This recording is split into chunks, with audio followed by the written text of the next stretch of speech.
2 Kings chapter 5, if you would. I'll give you a break right after I preach here. Thank you, Brother Nehemiah.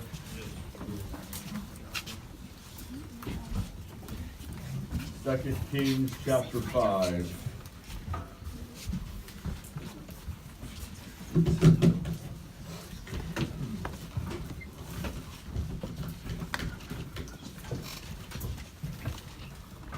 A great spirit here this week. I appreciate you teenagers. Every year is different. I was talking to Brother Dan earlier. You know, I always kind of wonder before you head out to camp what it's going to be like. Right. You never know, especially here in Alaska. I don't know how it's like in Tacoma, but here I never know who's coming till the day before. Alaskans are terrible procrastinators. And I was still sorry for the cooks when they called me and said, how many are we going to have? I said, well, camp starts in 4 days. I have four permission slips right now. Plan on 60, 70. I don't know. I have no clue who all's coming. But you know, every year teens grow, and you know, youth groups change throughout the years, and there's been every group is different. In the past, we've had athletic groups. And then we have you.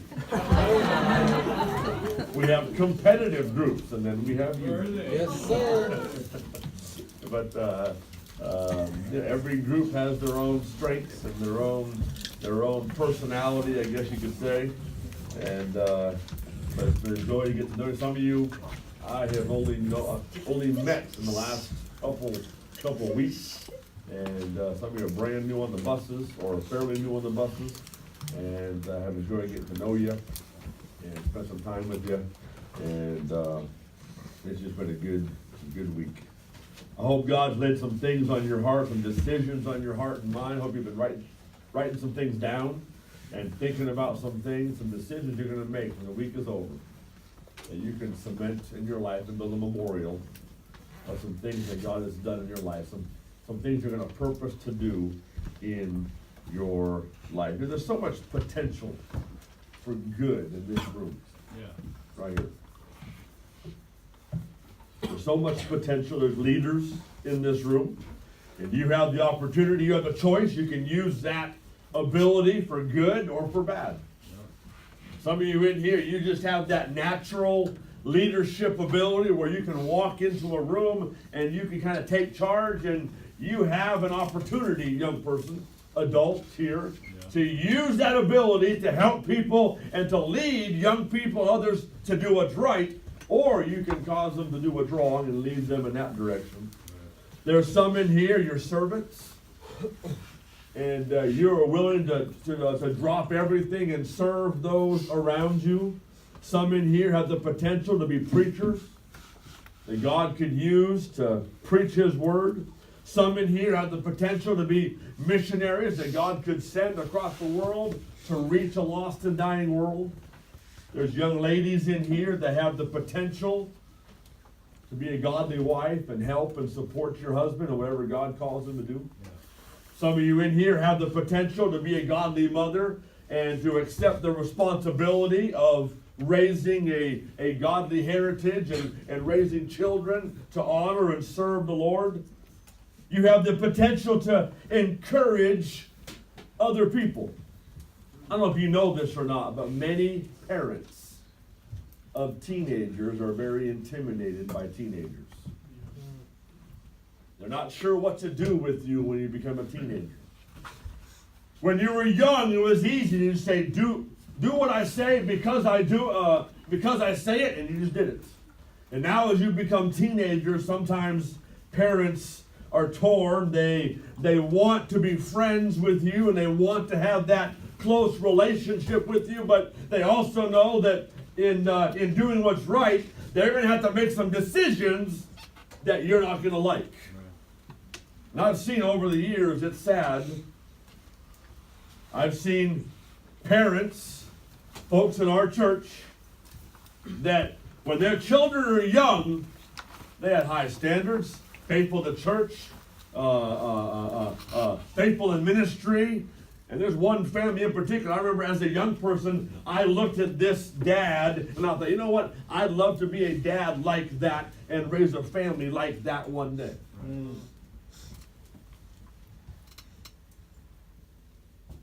Some of the young men in his home were preachers. They worked in the ministry. They had high personal standards. They were faithful in church. And the list could go on and on and on of things that I noticed as a young person. And I thought, wow, that's wonderful. I'd love to have that family one time, be that kind of a dad one time, that kind of a husband one time. And then, Brother Dan, some of the kids got to be teenagers. And didn't like some of the rules and resented some of the rules. Right. Yeah. So they got rid of all of them. Right. Dropped most of their standards. And now you never see them in church. Right. Everything else is more important than church. Have zero, I say zero, have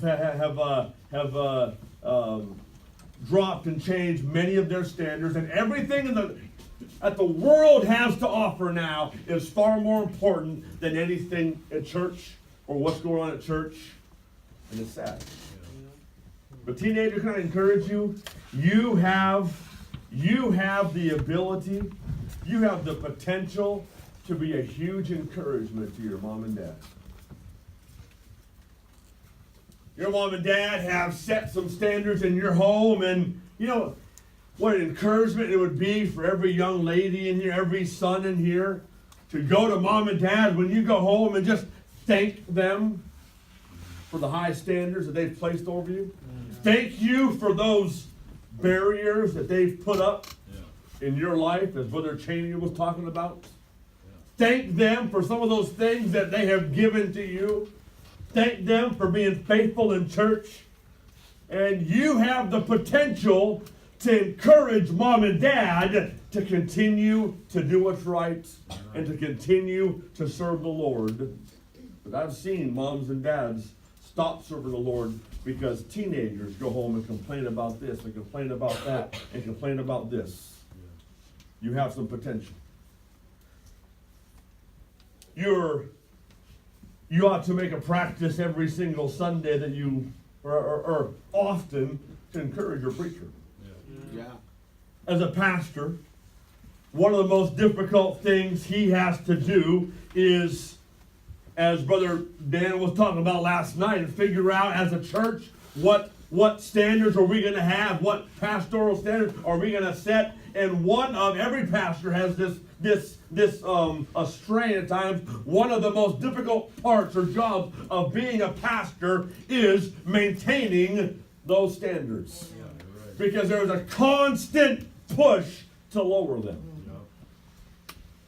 It's discouraging when you're as a pastor and you reach out to people and you love them and you pray for them and you discover, well, we're going to go to the church down the road because the standards here are just too high. We're going to go somewhere else. You don't know how many churches, like I talked about the first night here at camp, who have switched from being timeless to being trendy because they're tired of losing members who are going to other churches because the standards are too high. So the preacher thinks, well, maybe if I lower the standards here, maybe I'll keep some of those people. And my heart won't break every single Sunday when I hear of somebody else leaving and somebody else doesn't want what I've been preaching or the truth that I've been preaching. You can be an encouragement to your preacher as a teenager. The preacher, thank you. Amen. Thank you for this, or thank you for these standards, or thank you for that message that you preached. That's an encouragement. This group here, as young people, you have great potential. I'm going to look at a young man in Scripture tonight in 2 Kings chapter 5 who had great potential, but threw it all away. We'll look at a few things. I want to get out of the way. I'm looking forward to hearing Brother Dan preach tonight, and I just want to share some things here. And I tried asking God to get me out of this tonight, but He didn't. And but we're just going to go for it. 2 Kings chapter 5. Look at verse number 15. And he returned to the man of God, he and all his company. Let me give you a quick background here. Story of Naaman. You all know the story. Yeah. Naaman went down the river and dipped And he dipped, and he dipped, and he dipped, and he dipped, and he dipped, and he dipped, and he dipped. All right? And no, it wasn't Copenhagen. And he had leprosy. For those who don't know, leprosy isn't so much a problem here in America or more civilized places, but it was a deadly disease. And back in this day, pretty much once you got it, Right. unless you were miraculously healed, you just made plans to die. Right. Yeah. And your body would eventually get these white spots on them, and what would happen is the nerve endings in your extremities would begin to die, and they, your skin would begin to rot off. And what didn't rot off, rats and other small animals ate off in the night as you were sleeping. Right. Sounds wonderful, doesn't it? And once you got leprosy, once it was discovered that you had it, you were considered unclean. You were sent out of the city to live apart from everybody else. And if for some reason you had to come into town, you would hold your hand over your mouth and yell, "Unclean! Unclean! Stay away from me! I'm filthy! Stay away from me!" How embarrassing. Yeah. You know, today you go to Walmart or you go to Safeway or someplace like that, and you go to the pharmacy. They have some separation between you at the counter picking up your product and everybody else waiting in line. You know why? Because in this day and time, people want some privacy. Yeah. When they have an illness, they don't want everybody knowing what kind of medication they're getting. But when you had leprosy, there was no privacy. Everybody's going to know this is your problem. Yeah. And often you were sent out of the city, and if you wanted food, you had to beg for it. Or your family had to come out and bring it to you, and they would come out halfway between you and the city and set it down, and then you would come and pick it up later on, and pretty much you were going to die. Never to hold your wife again, never to hold your children again, never to spend time with your family again. It was a death sentence. And that's what Naaman, the great military leader, had. And you know the story, he came to this man named Elisha, and he got healed of that leprosy. And when he left, Naaman offered Elisha some goods for healing him. And for whatever reason, Elisha turned it down.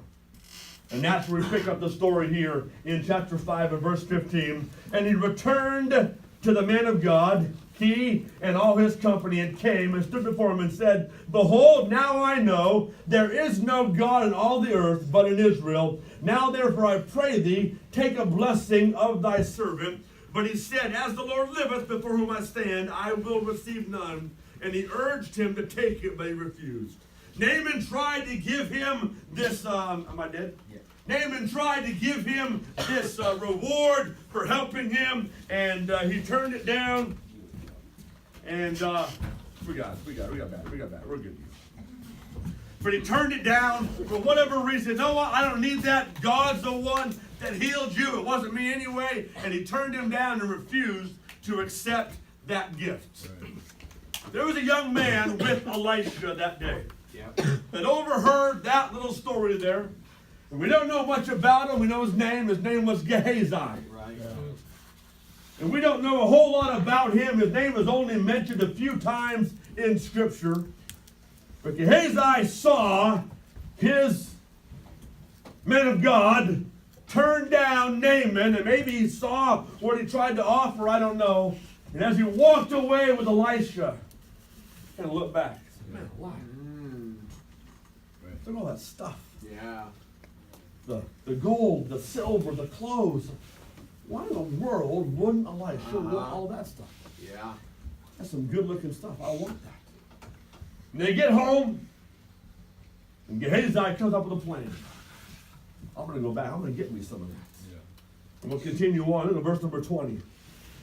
But Gehazi, the servant of Elisha, the man of God, said, "Behold, my master hath spared Naaman this Syrian in not receiving at his hands that which he brought. But as the Lord liveth, I will run after him and take somewhat of him." So Gehazi followed after Naaman, and when Naaman saw him running after him, he lighted down from the chariot to meet him and said, "Is all well?"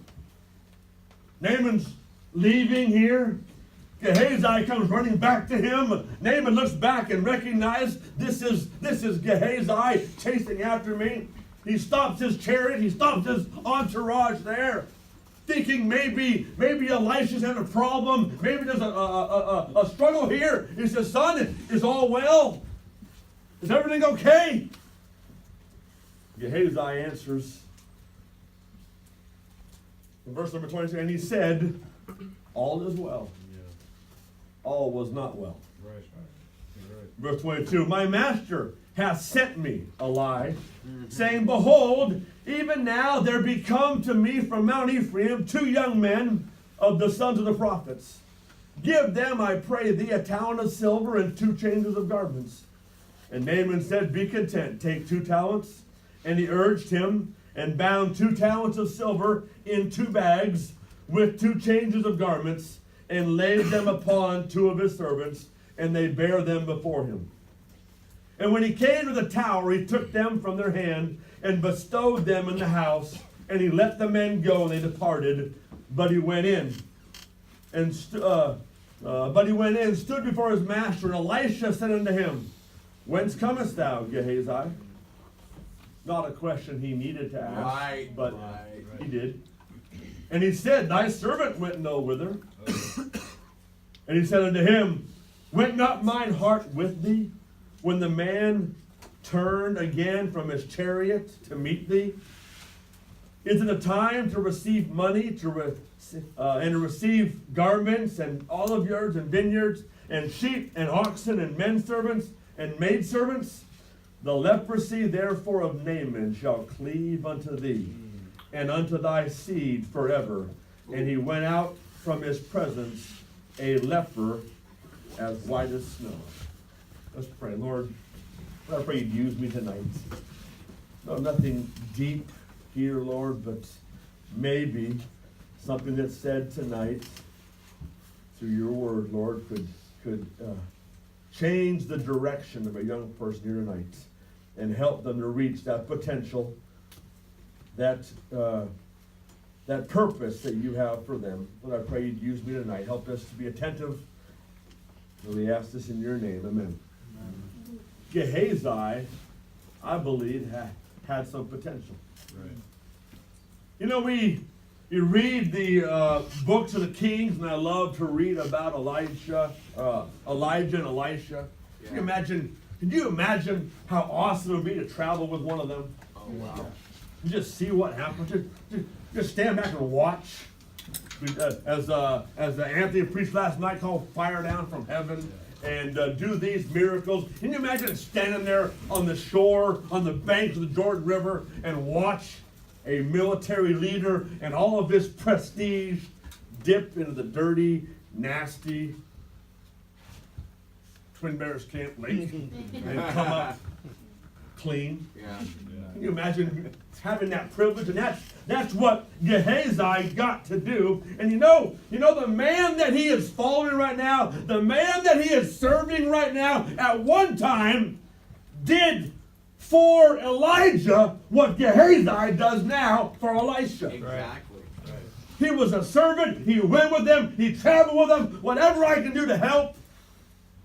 I don't know what his potential was.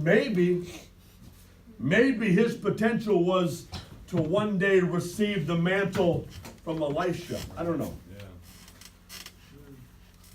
But to have the privilege of walking with and talking with and spending that time with Elisha, God had Gehazi in a wonderful place. To walk and serve this man Elisha and help him to be used of God. God's given me that privilege. I don't really know if I've been called into youth ministry as much as I believe I've been called to be a help to Pastor Duffett. Right.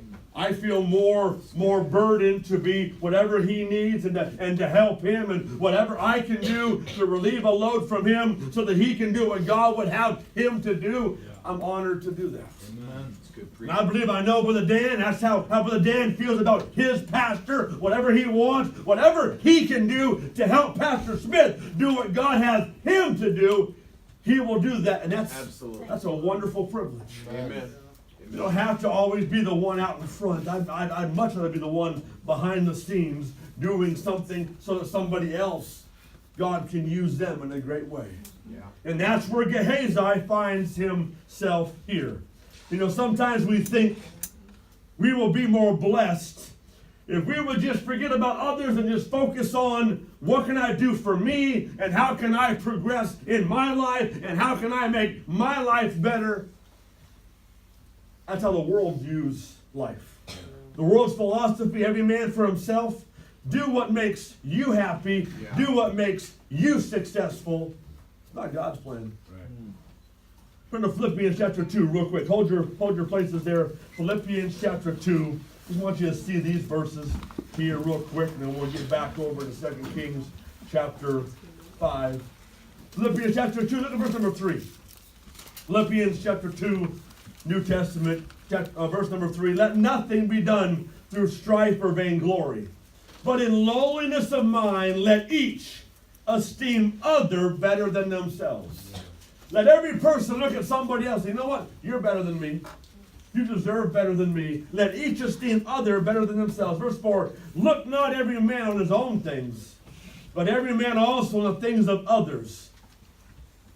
Let this mind be in you, which was also in Christ Jesus, who being in the form of God, thought it not robbery to be equal with God, but made himself of no reputation, and took upon him the form of a servant, and was made in likeness of men. And being found in fashion as a man, he humbled himself, and became obedient unto death, even the death of the cross. Wherefore God hath highly exalted him, and given him a name which is above every name. Yeah. Amen. Jesus humbled himself and put us before him. And God says, I'll exalt his name for that. And God will exalt your name. God will exalt you when you put yourself under. You know, that should be our goal in life. To get under other people and to esteem them better than ourselves. Yeah, that's good. But no, it's not the way we normally, we all want to be first. Right. Me, pick me. I want to be first.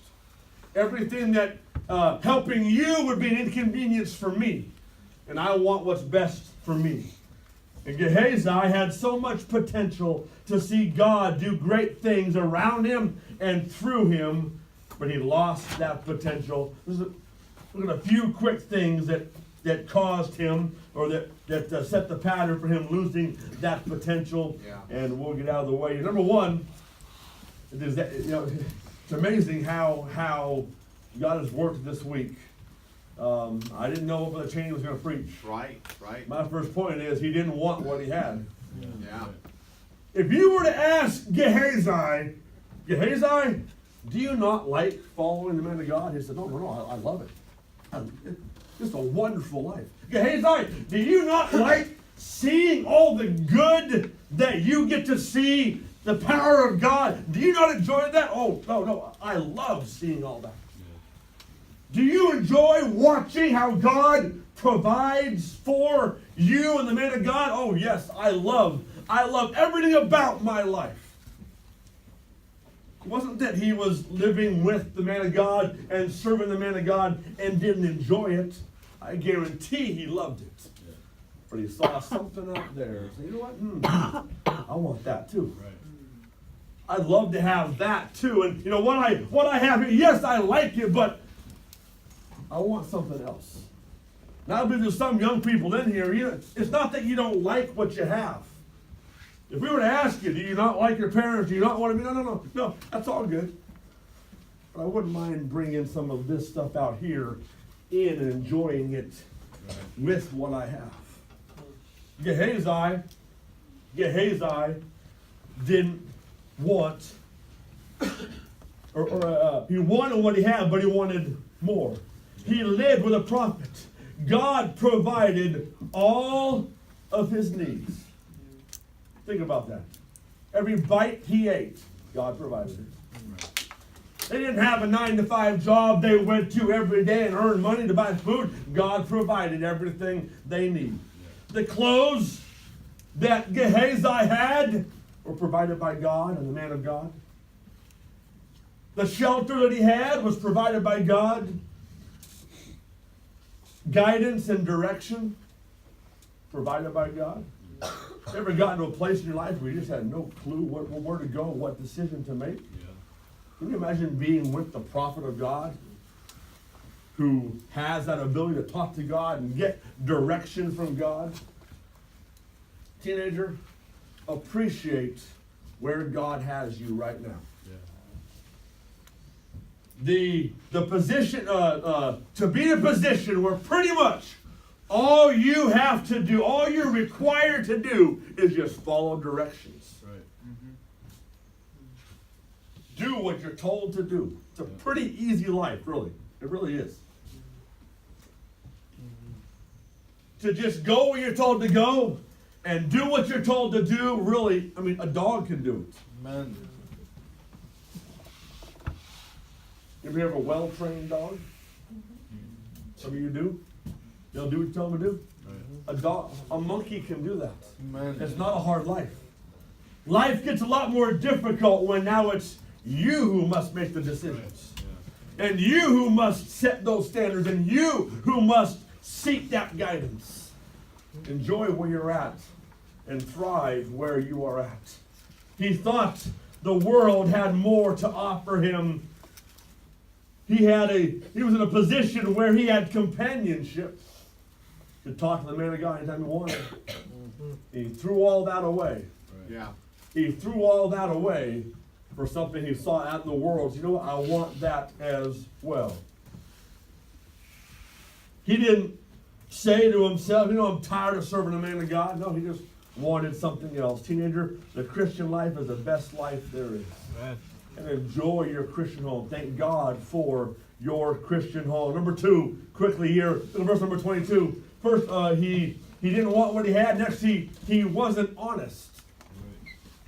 When he was asked by Naaman, is all well? He lied. Right. Then he gets to verse 25. Whence comest thou? Oh, thy servant went no whither. No. Right. Young person, be open.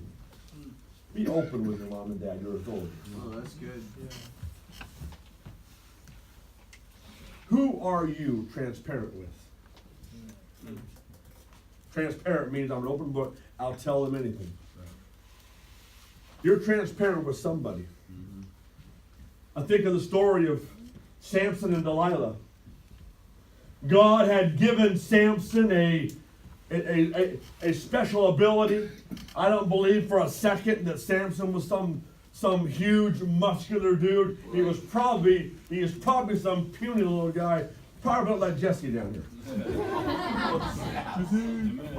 But he had some remarkable abilities that God had given him. Well, Brother Dave, how could he do all those things if he looked like Jesse? That's what everybody else wondered. Yeah. That's right. If he was some huge body, but everybody's well, it's natural. No wonder where he gets his Right. major abilities. The guy's a monster. No. Right. They all wondered, where in the world does this Uh-huh. guy get these abilities that he has? Yeah. And they couldn't figure it out. And they would try different things, and they finally went to a woman Yeah. because she has superpowers. Right. Yeah. Help Girls us. don't talk about Help guys us. that know guys Yeah. have superpowers. Superheroes in the Bible? What's that? I missed that verse. Because she has superpowers, Yeah. girls. Help us.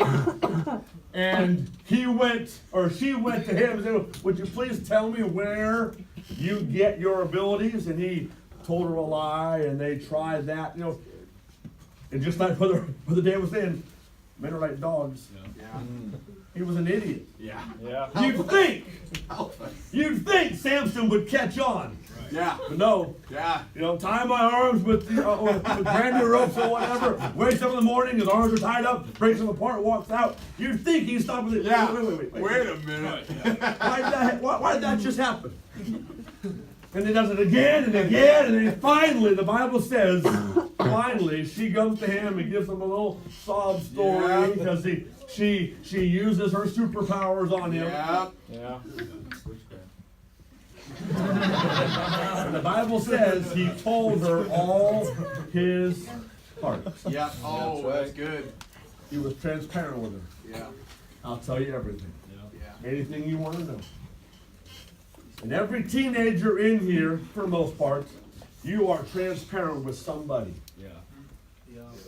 Boyfriend, girlfriend, girl sitting next to you, guy sitting next to you here, somebody on social media that you've never met. Come on. You're transparent with somebody. Yeah. Why don't you be transparent with those authorities that God's placed in your Yeah. life?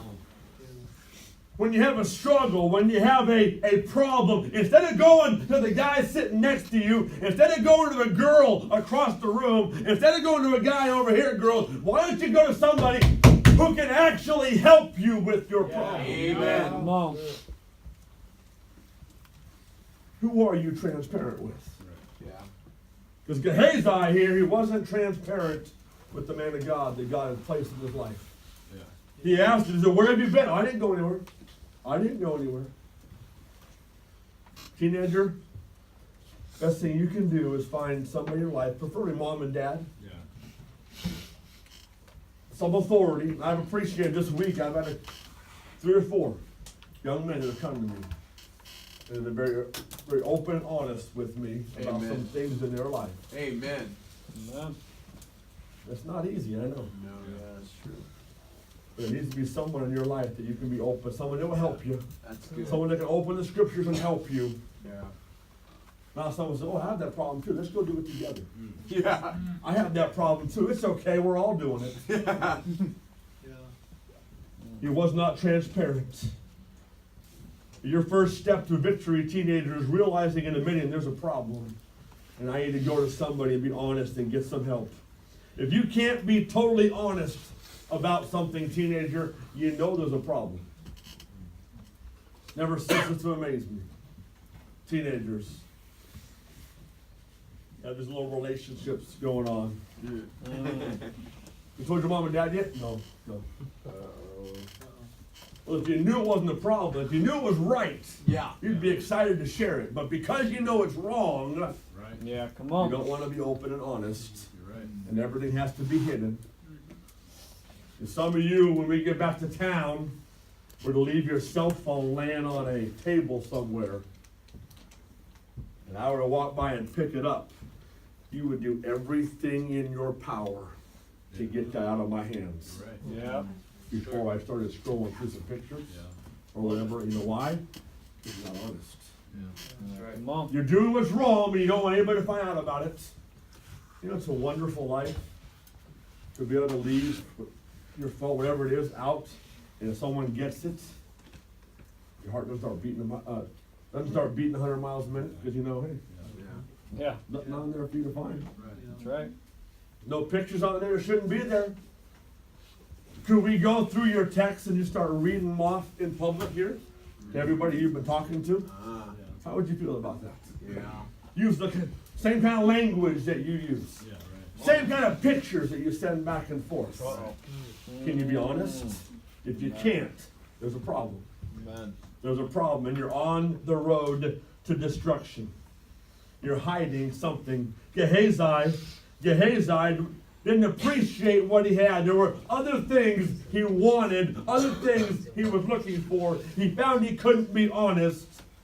Then the next thing here, he did not honor the man of God. He saw Elisha not take whatever that was offered. He knew what his desire would be. We know that because he had to lie about it afterwards. He knew what Elisha's desires would be. He did not want me to take it, but he went anyway. Yeah. I don't know why Elisha didn't take it. I don't know. But Gehazi should have just followed his authority's example Yeah. and said, you know what? I'm just going to do what my authority, what I know my authority would want me to do. Yeah. You know, there's a difference between obeying somebody and honoring somebody. Right. If all you're going to do is do what you are directly told to do, what not to do, you're going to find yourself getting in a lot of trouble one day. What you need to do is you need to find out what your mom or dad's heart is, what your preacher's heart is. You know what? I'm going to honor them. Even when they don't tell me what I should or shouldn't do, I'm going to do my best to honor that. I've had to make a few, decisions in here at camp where, we could have done something, added a little something here that would have been funny. Everybody would have loved it. Nothing wrong or dirty, but just, I know that if my authority, pastor, were to hear, you know what, maybe you shouldn't have done that. And I said, you know what, it'll be fun. We'd all get a good laugh. Nobody would have felt like it's inappropriate to laugh at or whatever, but you know what, sometimes when you take it away from here and put it somewhere else, you know what, it just doesn't sound like we should have done that. And I have to honor my authorities. You know what? Yeah. He didn't tell me I couldn't do it. Right. But I think I know what his desire would be. And Gehazi should have asked or should have known. Gehazi could have asked, hey, Elisha, would you mind if I go back and take that? I wouldn't mind having that, and then sense what Elisha's will was and what his plan was, but he didn't. Right. He just went and did what he wanted to do.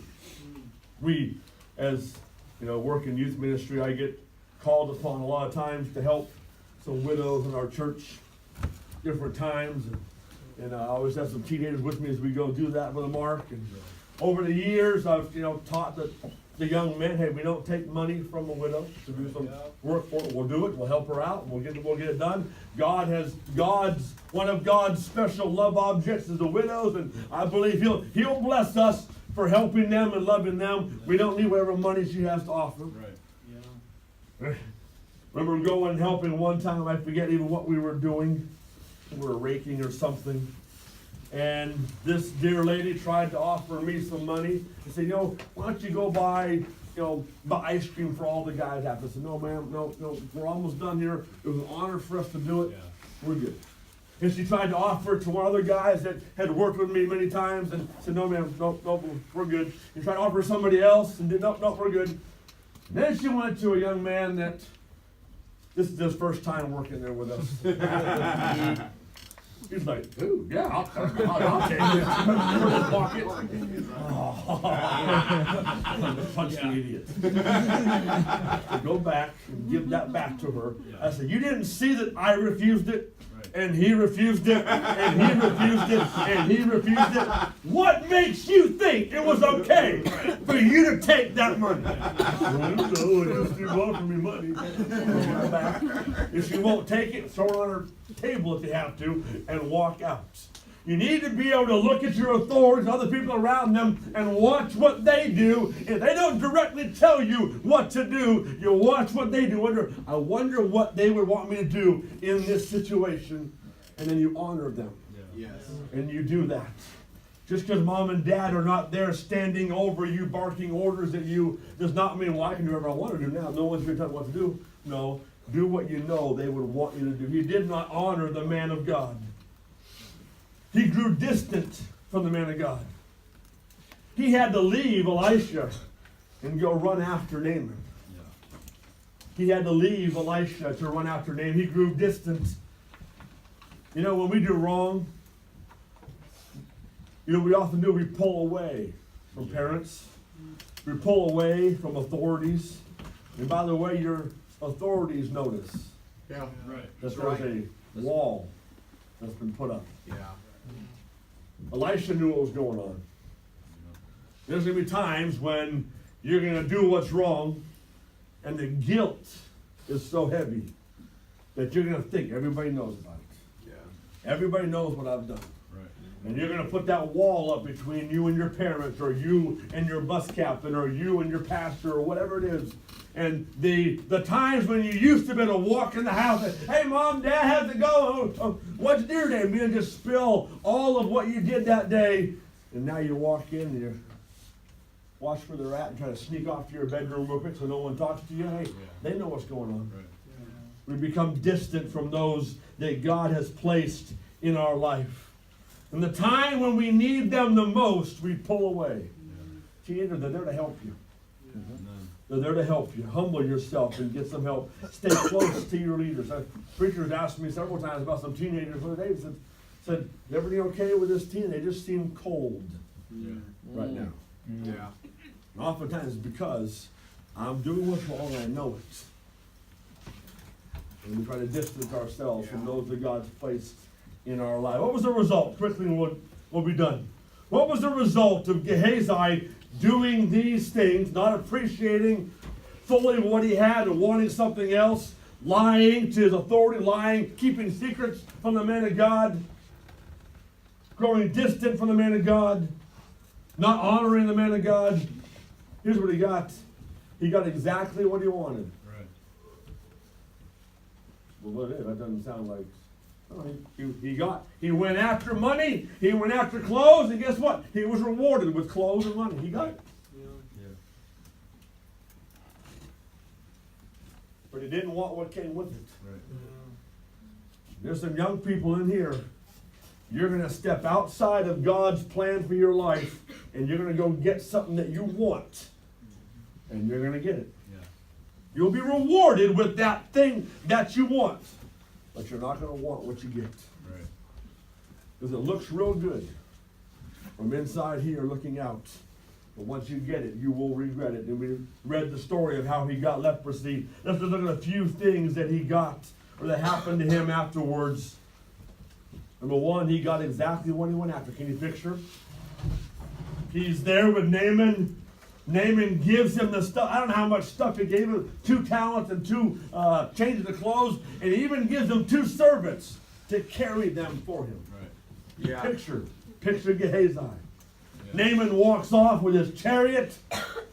Gehazi's looking at the city, walking home, thinking about all the stuff he's going to buy with this money he's got. Right. He's thinking about how impressed everybody in town's going to be when he puts on the garments that Naaman gave him. I'm going to impress everybody. Right. I'm going to go buy this, and I'm going to buy this, and I'm going to buy this, and I don't know about you. When you come into a sum of money sometimes, our mind begins to wander. Oh man, can't wait to do this, and it's real exciting for a little while. And it was for Gehazi. From Naaman all the way to his house, he had a great time. Yeah. Thinking about all the stuff he could do with what he just got. And when he gets to the town, the Bible says when he gets to the tower, probably the guard tower, the gate to the city, and he realizes, I got a problem now. Yeah. He takes the stuff from his servants and sends them on their way. He goes to his house and hides the stuff in his house. Can you imagine the guilt? Yeah. Right. I know I've done wrong. And he goes and stands before his master. And his master asks him a question. Hey, where you been? Yeah. Well, I didn't go anywhere. I didn't go anywhere. And Elisha knew exactly what he had done. Yeah. He got exactly what he wanted. Teenager, that's about how long you'll enjoy what the world has. Right. And there is pleasure. There is pleasure in sin. Yeah. I'm not going to stand here and lie to you and say, no, don't do wrong because it's not fun. If it wasn't fun, people wouldn't be doing wrong. Right. It is fun. But that fun only lasts for a short time. Yeah. And then you wake up with the guilt and the consequences. Teenager, is not worth it. You may get what you want, but you're not going to want what you get in the end. There is pleasure in sin for a season. But there's guilt, there's hurt, there's broken relationships. Yeah. You realize that not only did he get leprosy and lose and get that painful death, he lost all the good that he once had. Right. And I think if we were to ask him, hey, are you, by getting this thing from Naaman, are you hoping to lose all the good that you have? Oh, no. I just want to add this good thing in my eyes to what God's given me, and live happily ever after. It doesn't work that way. That's right. Teenager. It doesn't work that way. Once he got that thing he saw and that thing he thought he needed, guess what? He lost God's blessings in his life. Yeah. He loved all the good that he had. He didn't want to lose it. He just wanted something else as well. You know, one time God fed him. Right. Now he has to beg for food. Yeah. As a leper, he will beg for food the rest of his short life, however long that is. At one time, God clothed him. Yeah. And one of the things he went after was nicer clothes. You know what? From this day forward, he's not going to be real concerned about what clothes he's wearing. Right. His body underneath those clothes is rotting Yeah. and dying and falling apart. But he lost the good things that he had. God gave him health. Can you imagine traveling and living with Elisha and you get sick? He can just heal you. You fall and slip and die? Lay his hands over you, no more pain? That'd be nice. Next best thing is Vicodin I've found. So that's worked pretty good. Elisha, Vicodin, pick which one you want. At one time he had health. And if he did get sick or whatever, God and through Elisha there could heal him. Now he's going to die from leprosy. God allowed him to see some great miracles. And we talked about before, can you imagine the privilege of traveling with and walking with him? Now all of that is just a memory. Yeah. Remember all the good times. And young people, that I believe is one of the most difficult consequences of sin. Yeah. Is thinking about how it could have been Right. if I hadn't done Yeah. whatever. You're right. And my life could be so much better, but I made this decision. Yeah. Just one decision, this pattern of decisions. I made these decisions and now I've ruined relationship with mom and dad. Yeah. I've messed up a relationship with other people. I've sinned, and because of that, I suffer the consequences every single day. There are people that live with addictions every single day, and there's no doubt in my mind, the thought crosses our mind every single day, if I had only said no. Yeah. Yeah. Come on. Yep. That Yeah. one decision could Yeah. have changed Oh, yeah. my entire life, Yeah. if I had only said no. Right. I went to a party because everybody was going. Now I will live the rest of my life regretting You're right. what happened at that party. You're right. If I had only said no. In Gehazi's life now is going to be lived looking back at all the good days and wishing he could experience that again as he dies of leprosy. And he got the leprosy. There are consequences for sin, teenager. Yeah. You may get what you want, but you're not going to want what comes with it. Yeah. You can listen to the world's music if you want, but you're going to get the thought life that comes with it. You can watch the new movies that are coming out that everybody's laughing at. Yeah. If you'll stop and think and you'll look at it for a second, you'll realize our world has gotten to a place where we have laughed this week, Yeah. haven't we? Oh, It's yeah. great.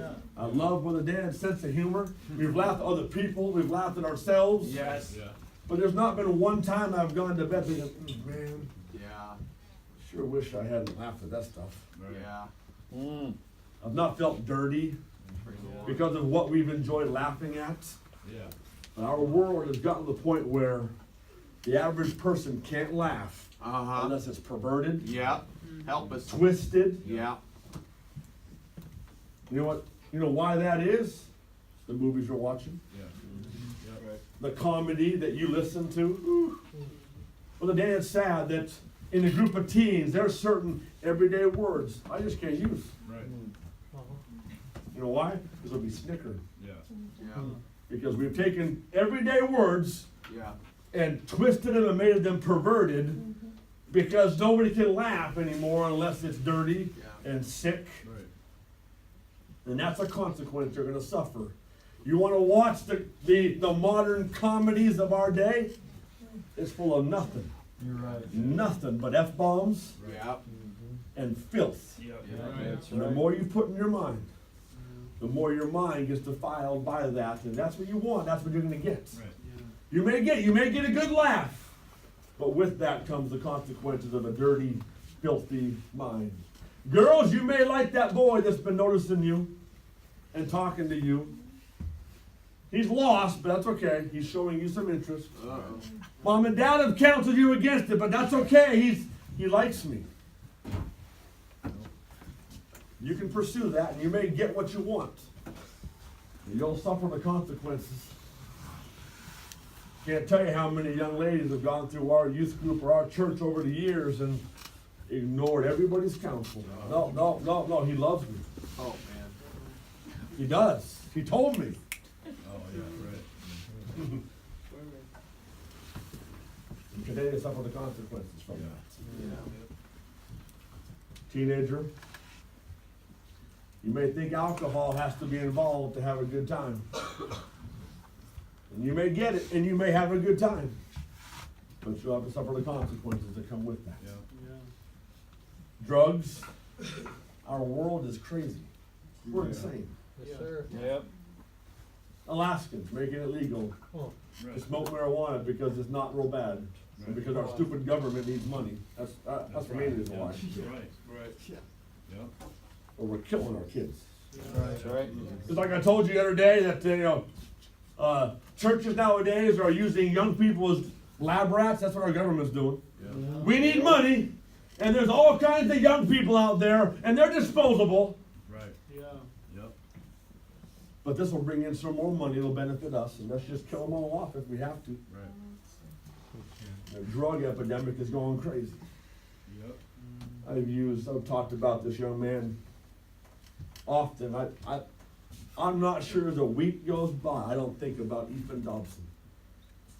Most senior have no idea who he is. It's a young man that rode our buses many years ago. Came every Sunday, black hoodie, hood up. It took us a while to get him to even put the hood down for church. Many who walked out of the auditorium would go back up. He's the only camper I ever allowed to come to camp and smoke cigarettes. Yeah. Yeah.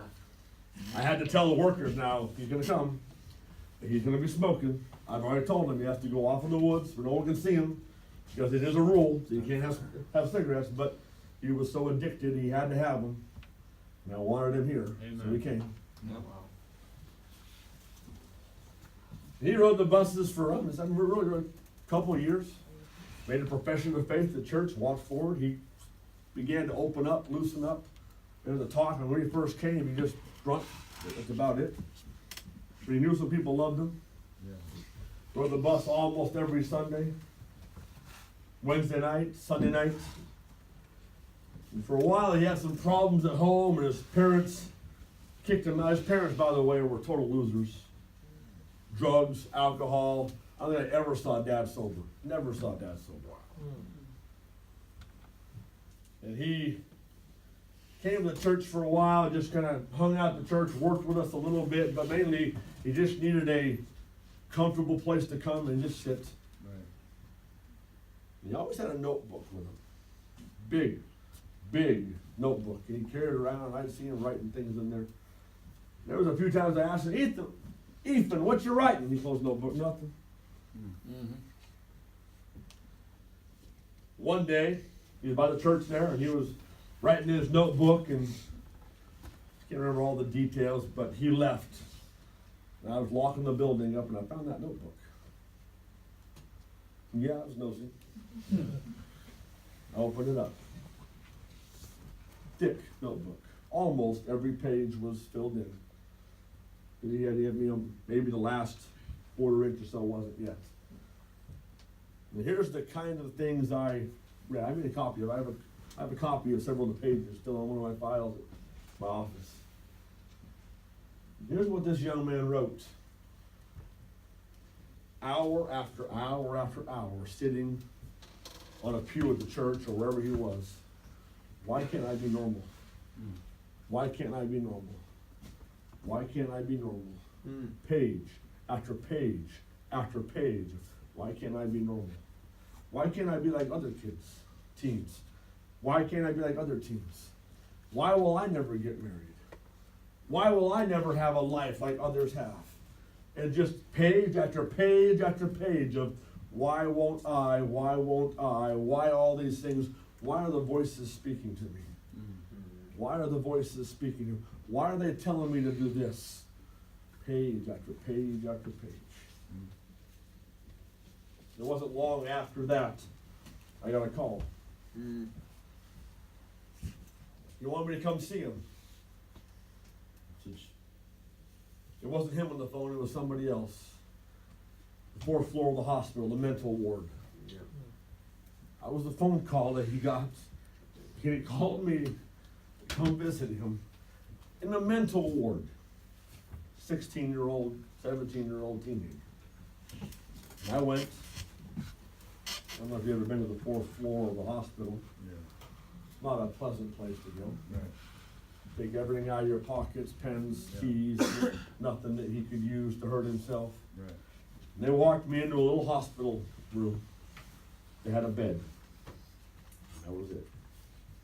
Bars on the window. Yeah. Had a TV, but it was behind plastic, Right. plexiglass.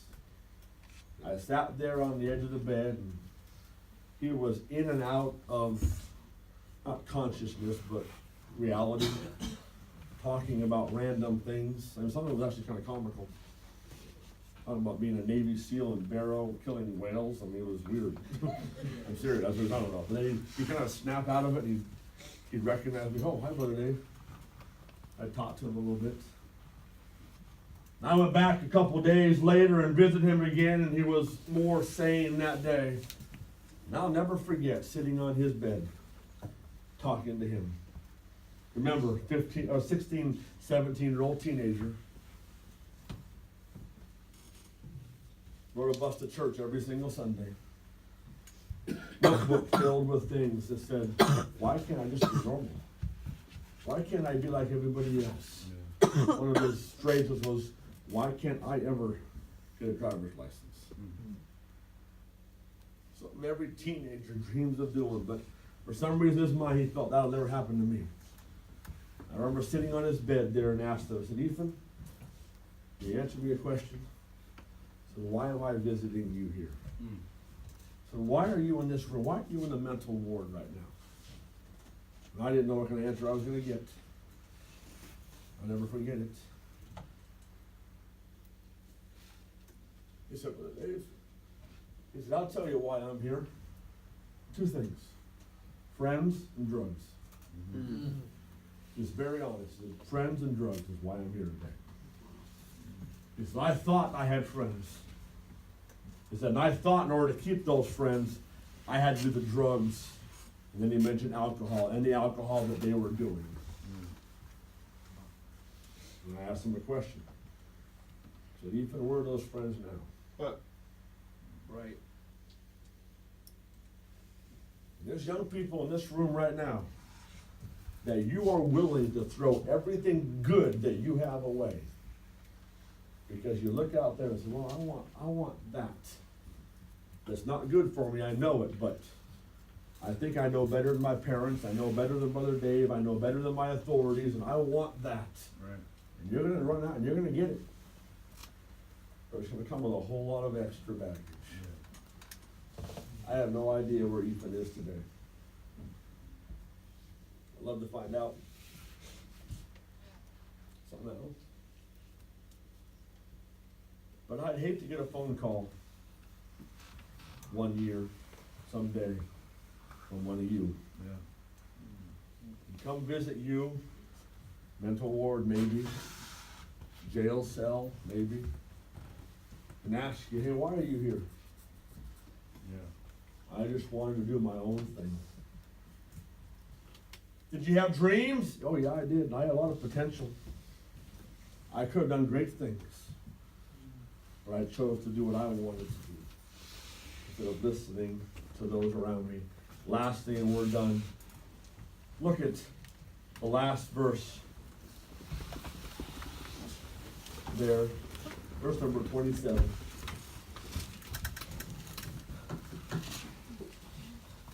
Second Kings chapter 5. This is something we don't often think about, teenagers. Right. Second Kings chapter 5, verse 27. The leprosy therefore of Naaman shall cleave unto thee, and unto thy seed forever. Yeah. And he went out from his presence as a leper as white as snow. Yeah. There's something you don't realize, teenager.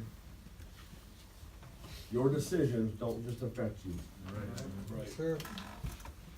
I've had many young people, even adults, say, well, it's my life, let me do what I want to do. No, it's not your life. That's right. Your decisions will affect somebody else. Right.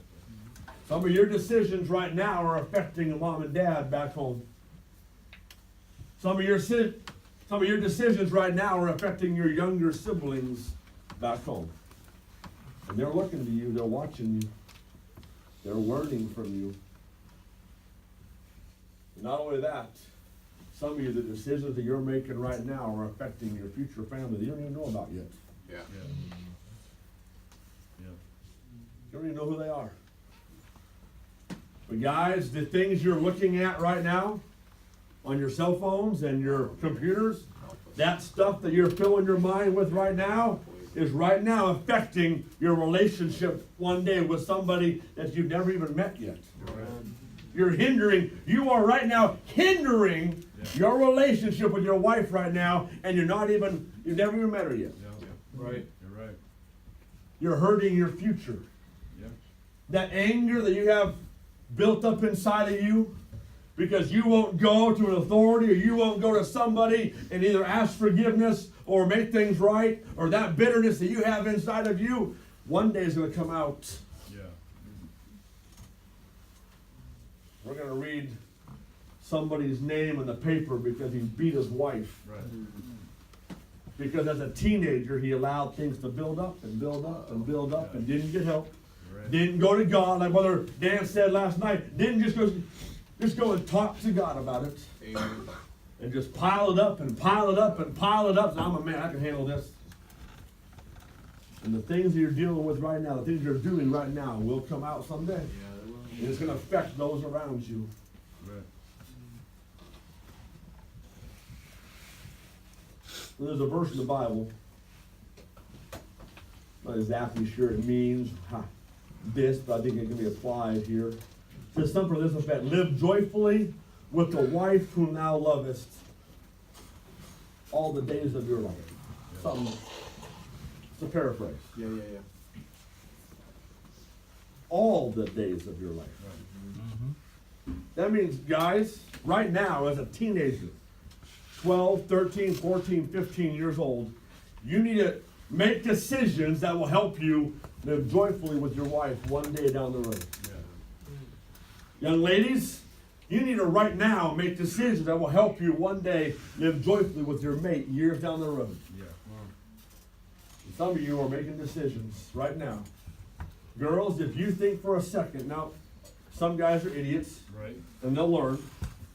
But if you think for a second that your rebellion towards your parents is attractive, Right. and some guys are like, wow, she can really stand up to her parents. One of these days, that guy's going to figure out, Yeah. wait a minute, if she's treating mom and dad that way Right. now, and one day I will be her authority. Right. Yep. You think a wedding ceremony is going to change that rotten attitude Right. and that rebellion? Not at all. Doesn't happen. You think a wedding cake will change that? Come on now. All that anger and all that bitterness and all that just get transferred right to you, buddy. Yep. Enjoy. Right. You're going to go behind mom and dad's back and encourage her to go behind mom and dad's back and rebel. Guess what you're doing, young man? You're encouraging her to one day do the same thing to you. Yep. Same thing to you. What makes you think that girl who doesn't want to listen to authority will all of a sudden one day just follow you and submit to you? Right. Well. You know what you ought to do, young guys? You ought to find a young lady who loves and honors her dad. There you go. and has great respect for her dad. Amen. And is open and honest with her dad. Yeah. And can talk to her dad about anything. You know why? Because one day she's going to transfer that love and that respect and that honor over to you. Right. And if you find one that can't talk good about her dad, "Oh, I don't like my dad because he doesn't want our relationship to happen, and he's such an old fuddy-duddy, he doesn't want me to have any fun," go ahead, guy. Yeah. Take her. And the consequences that come with it. Right. And you'll look back and say, I wonder what would have happened if I had done something different back then. Right. Guys, can you imagine being Gehazi? Young lady, can you imagine being Gehazi? Living out the rest of your life?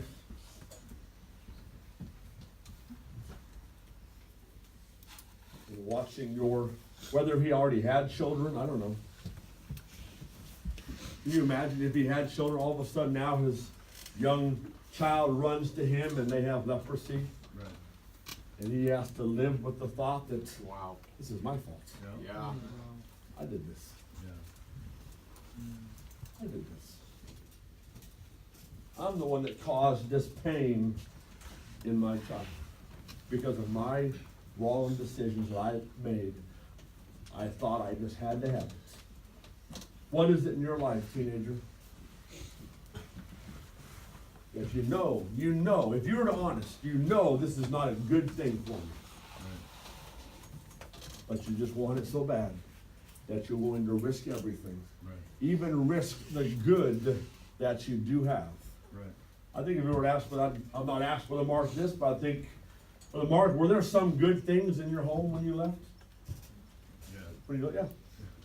And he ran, because of his testimony, he shared this, he ran because of some things that you had against Dad, but I'm sure that as he was out there living his life, you thought back to some good things, that, I wish I still had this, but Yeah. Yeah.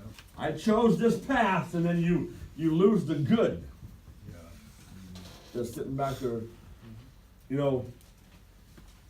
prodigal son, you thought he just had to go to the far country.